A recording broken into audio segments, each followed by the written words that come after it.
Hello दोस्तों, आज बहुत दिन के बाद फिर से bio academy let's learn it presents virus and virus. अब वायरस के बारे में कुछ हम लोग यहाँ पर चर्चा करेंगे। वायरस वैसे भी आज तक बहुत ज़्यादा आतंक मचा रहा है, तो चलिए शुरू करते हैं वायरस एंड वायरस। वायरस के बारे में हम लोग बात करते हैं तो वायरस कुछ ऐसा एनिमल में नहीं आता है। वो न एनिमल है, न प्लांट है, न प्रोटिस्टा है, न मोनेरा है। वो किसी में भी नहीं आता। इसका एक अलग ढांचा है, अलग एक सिस्टम है। न इसमें सेल मेम्ब्रेन पाया जाता है, न सेल फ्लूइड पाया जाता है, न राइबो जो डीएनए और आरएनए इसमें से पाया जाता है, और प्रोटीन के साथ प्रोटीन का कोट इस पर चढ़ा होता है।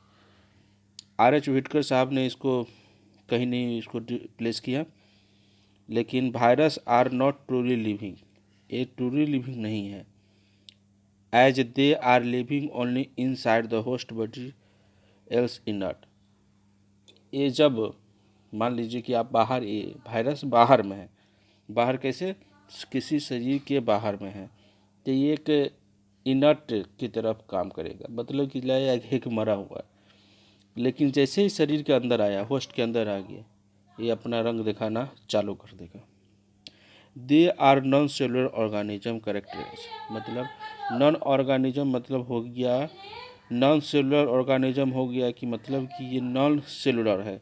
इसका मतलब इसमें सेल का कोई सामान नहीं पाया जाएगा, सिर्फ प्रोटीन और आरएनए या डीएनए, दोनों एक साथ नहीं। डीएनए पाया जाएगा, नहीं तो आरएनए पाया जाएगा। Inert crystalline structure outside the living.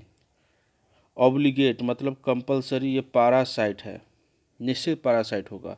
Obligate का मतलब होता है पैरासाइट। फैकल्टेटिव, दो तरह का पैरासाइट, एक होता है फैकल्टेटिव, एक ऑब्लिगेट। ऑब्लिगेट मतलब कंपलसरी, कंपलसरी ये पैरासाइट ही होगा, अगर नहीं होगा तो इसका काम नहीं हो सकता। समझ रहे बात क्यों ना। और फैसिलिटेड मतलब होता है, फैकुलेटेड मतलब होता है कि किसी समय पैरासाइट बन गया, किसी समय ये पैरासाइट नहीं बना, तो ये वायरस का कैरेक्टर नहीं है, बैक्टीरिया का कैरेक्टर है। मतलब कि किसी के अंदर घुस गया तो पैरासाइट है, अगर बाहर में है तो फिर लिविंग है। Once inside a living cell, मतलब अगर एक बार लिविंग सेल के अंदर ये घुस गया, they take over the host cell machinery to replicate themselves killing the host. अगर एक बार किसी के सेल में घुस गया ये, तो क्या करेगा, सेल का सबसे आपको बताया गया था कि सेल होता क्या है। सेल के अंदर एक मशीन लगा होता है, जिसको मशीनरी, इसके ribosome, mitochondria, nucleus, Golgi body, ribosome, ये सब जो होता है सेल के लिए काम करता है, ये मशीन की तरह। तो क्या करेगा, उसका मशीनरी ये यूज करना रहेगा। यूज करेगा तो खासकर न्यूक्लियस, माइटोकॉन्ड्रिया, गोल्जी बॉडी, जिससे हमको बहुत ज़्यादा काम होता है। और क्या करे, अपने आप को रिप्लिकेट करना चालू करके, मतलब डिवीजन करना चालू कर देगा। और किसको मार देगा, होस्ट को ही मार देता है। लेकिन बैक्टीरिया क्या करता है, अधिकतर बैक्टीरिया तो बीमारी नहीं फैलाता है। कुछ बैक्टीरिया जो होस्ट को मारता है, लेकिन कुछ ऐसा, बहुत ऐसा बैक्टीरिया है जो होस्ट को फ़ायदा पहुंचाता है। मीनिंग ऑफ वायरस, वेनम और पॉइजनस फ्लूइड, इसका ये मतलब होता है। वायरस का मतलब है, वायरस एक लैटिन वर्ड है जिसका मतलब होता है वेनम। वेनम मतलब जहर, पॉइजनस फ्लूइड मतलब कि पॉइजनस जहर हो गया। तो आगे देख, हम लोग देखते हैं वायरस का हिस्ट्री। वायरस का हिस्ट्री देखना बहुत ज़रूरी होता है। ये हिस्ट्री लिखा हुआ है, वायरस का हिस्ट्री बहुत ज़रूरी है। देख लीजिए आप कि वायरस का हिस्ट्री आपको पढ़ना होगा, क्योंकि इसे सवाल बहुत ज़्यादा पूछा जाता है। आप देखिए यहाँ पर वायरस का जो भी हिस्ट्री है, पास्चर इसको क्या क्या गेव टर्म कर दिया।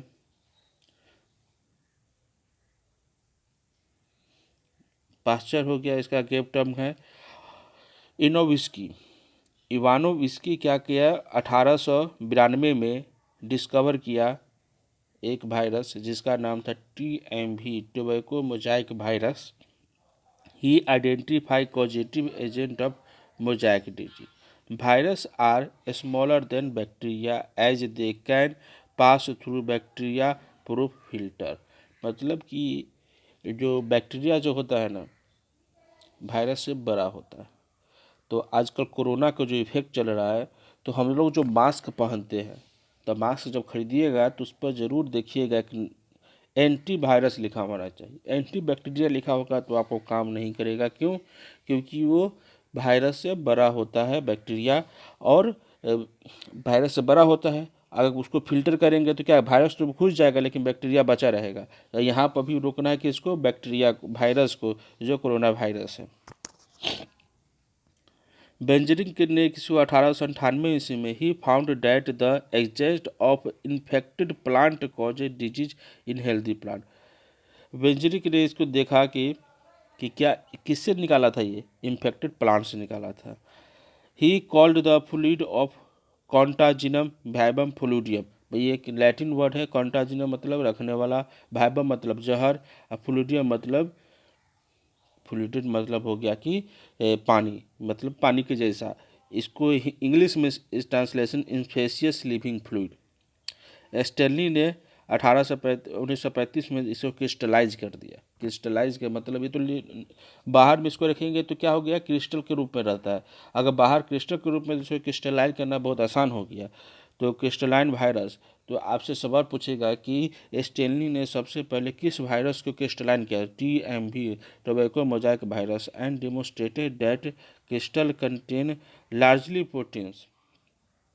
Virus are inert outside the host cell. आपको ये लाइन जो है, virus are inert outside in the host cell, virus में पढ़िएगा। जब तक पढ़िएगा वायरस का हिस्ट्री, फिजियोलॉजी, मॉर्फोलॉजी जो भी पढ़िएगा, तो आपको ये लाइन हमेशा आपको मिलता है।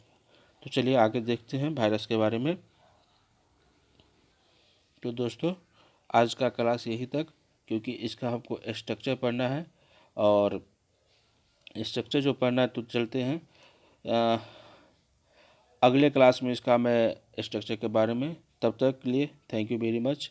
इस चैनल को सब्सक्राइब करने के लिए आपका बहुत बहुत शुक्रिया, और ये सब चलते रहे, मैं ऐसी कामना करता हूँ।